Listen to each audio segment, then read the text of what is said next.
జనవరి 2వ తేదీ పునీత బాసిల్ గారి పండుగ. వీరిని బాసిల్ ది గ్రేట్ అని కూడా సంబోధిస్తారు. వీరి సోదరి పునీత మక్రీనా ప్రోద్బలం వల్ల ఈ లోక సంబంధమైన జ్ఞానం వైపు నుండి ఆధ్యాత్మిక సంబంధ జ్ఞానం వైపుకు దృష్టి మళ్లించారు. 5 ఏళ్ల పాటు తాను కూడా ఒక సన్యాసిగా జీవితం గడిపారు. అయితే వీరికి లెక్కలేనంత మంది అనుచరణ గణం ఉండటాన వారందరితో కలిసి పొంతు అనే గ్రామంలో గల తమ పిత్రార్జితమైన స్థలంలో ఒక మఠాశ్రమాన్ని ఏర్పాటు చేశారు. మఠ కట్టుబాట్లని ఏర్పరిచారు. పని, పఠనం, ప్రార్థన ప్రధాన అంశాలుగా అందరికీ ఆమోదయోగ్యమైన ఆ మఠం విస్తృతంగా వ్యాప్తి చెంది బాసిలును తూర్పు దేశాల సన్యాస ఆశ్రమ పితామహుడుగా నిలబెట్టింది. ఒక పీఠాధిపతిగా చిన్న ఆసియా, టర్కీ ప్రాంతమును క్రీస్తు సువార్త బీజాలతో సస్యశ్యామలం చేశారు. బసిలియోలు పేరిట గొప్ప గృహ సముదాయాన్ని నిర్మింపచేసి అందు నిరుద్యోగుల్ని, నిస్సహాయ వృద్ధుల్ని, ఊరి బయట తరిమి వేయబడిన కుష్ఠరోగుల్ని, ఇల్లు వాకిలి లేక, అండదండలు లేక, దీర్ఘ వ్యాధులతో అలమటిస్తున్న వారందరినీ చేరదీసి అందు ఆశ్రయం కల్పించారు. నిపుణులైన వైద్యుల్ని,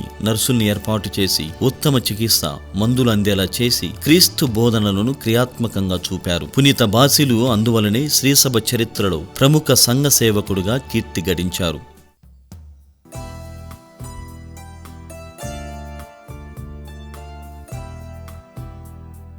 పునీత బాసిలు గారా